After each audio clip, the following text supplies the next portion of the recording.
Breaking news Jayashankar Bhupalpally జిల్లాలో యువతి అనుమానాస్పద మృతి కేసులో దర్యాప్తు ముమ్మరం చేశారు పోలీసులు. మృతురాలు తల్లిని మరో ఇద్దరిని అదుపులోకి తీసుకొని విచారిస్తున్నారు.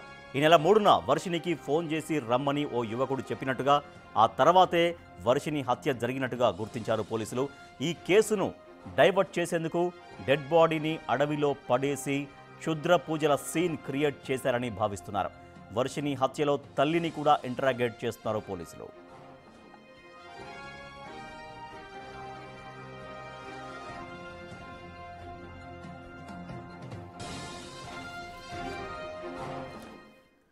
జయశంకర్ భూపాలపల్లి జిల్లాలో జరిగిన యువతి హత్యకు సంబంధించి పోలీసులు ఎంక్వైరీ కొనసాగిస్తున్నారు.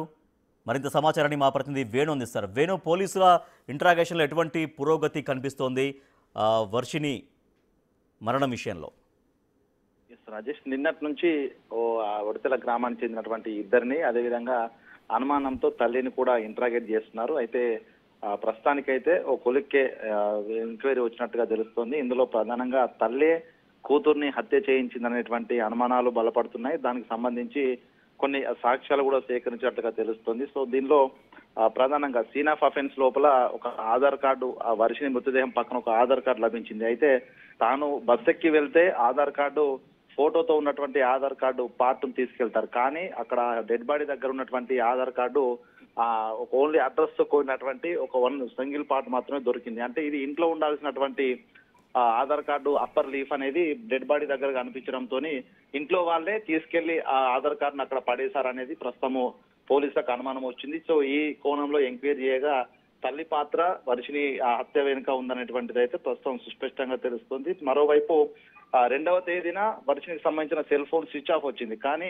తను ఇచ్చిన పోలీస్ స్టేషన్ లో ఇచ్చిన పిటిషన్ లో మాత్రం 3వ తేదీన తెల్లవారుజామున 5 గంటలకే తాను నిద్రలేవక ముందుకే తాను ఇంటి నుంచి వెళ్లిపోయిందంటూ కూడా పోలీసుల్ని కూడా తప్పుదో పట్టించే విధంగా తాను పిటిషన్ లో మెన్షన్ చేసింది. సో ఇవన్నీ కూడా తల్లి పాత్రపైనే అనుమానాలు కలిగాయి. ప్రస్తుతం ఆ యాంగిల్లోనే పోలీసుల ఇంటరాగేషన్ కొనసాగుతుంది. దీంతో తల్లి తన భర్త చనిపోయిన తర్వాత ఆ గ్రామానికి చెందిన ఒక యువకునితో అక్రమ సంబంధం పెట్టుకుంది. సో ఆ అక్రమ సంబంధానికి అడ్డొస్తుందనే కూతుర్ని కడతీర్చి ఉండొచ్చు అనేటువంటి అనుమానాలు అయితే వ్యక్తమవుతున్నాయి. స్థానికులు కూడా ఈ అంశాన్ని పోలీసులకు చెప్పడంతో ఈ యాంగిల్లో ప్రస్తుతం దర్యాప్తు అయితే కొనసాగుతుంది. ఇక మరోవైపు ఈ వర్షిని మృతురాలికి తల్లి అయినటువంటి కవిత 2వ భార్య, కుమారస్వామికి 2వ భార్య కావడం, మొదటి భార్యకు కొడుకున్నాడు, ఈమె 2వ భార్య, ఈమెకి 2 కూతుర్లు.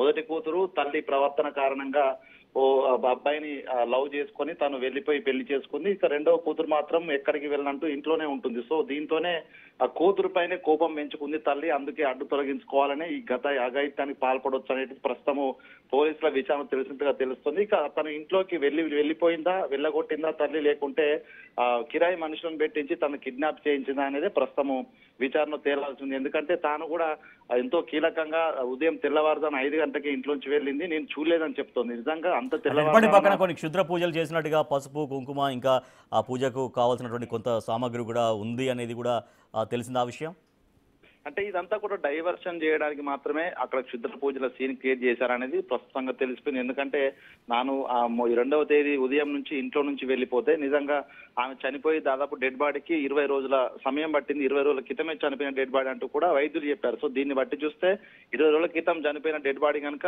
రహదారి పక్కనే ఉంటే అక్కడటువంటి ఆ కుక్కలు తిరుగుతున్న ప్రాంతం అది. సో అవన్నీ కూడా పీక్కు తినేవి. సో బాడీ కూడా పూర్తిగా ఛిద్రమైపోయి దొరికేది, కానీ అట్లాంటి పరిస్థితుల్లో డెడ్ బాడీ దొరకలేదు. దాంతో పాటుగా దాదాపు 10 రోజుల నుంచి కూడా అడపదడప వర్షం కురుస్తుంది. ఆ వర్షానికి కూడా నిజంగా క్షుద్ర పూజలు గత 20 రోజుల కింద జరిగి ఆ క్షుద్ర పూజలు ఆమెను బలిచ్చి ఉంటే ఆ గీతలన్నీ చెరిగిపోయేవి, అక్కడ కుంకుమ పసుపు కూడా కంప్లీట్ గా నీళ్ళలో కొట్టుకుపోయాయి. కానీ అట్లాంటి ఘటన జరగలేదు. అంటే తాజాగా డెడ్ బాడీని పడవేసిన తర్వాతే అక్కడ వాళ్ళ ప్లాన్ అనుగుణంగానే తప్పుదో పట్టించేందుకు ఈ కేసును అక్కడ క్షుద్ర పూజలు అనేటువంటి క్రియేట్ చేశారు. గతంలో అక్కడ క్షుద్ర పూజలు జరుగుతాయి కాబట్టి ఆ యాంగిల్లో ఈ యొక్క కేసు పక్కదో పడుతున్న ఉద్దేశంతోనే పెట్టారని పోలీసులు డిసైడ్ చేసుకునే ప్రస్తుతం హత్య కోణంలో ఎంక్వైరీ చేయగా ప్రస్తుతం ఈ సంచలన విషయాలు అయితే బయటపడుతున్నాయి. మొత్తానికి తల్లి పాత్ర ఇందులో ప్రధానమని తేల్చిన పోలీసులు ఇందులో ఎవరెవరు ఉన్నారు, దీని వెనుక ఎంతమంది వర్షిని హత్య చేశారనే దానిపైన కూడా ప్రస్తుతం పోలీసుల ఇంటరాగేషన్ చివరి దశకు చేరుకుంది. ఈ రోజు పూర్తి స్థాయి దర్యాప్తు కంప్లీట్ చేసి దోషులను కూడా మీడియా ముందు ప్రవేశపెట్టే అవకాశం ఉంది. రాజేష్,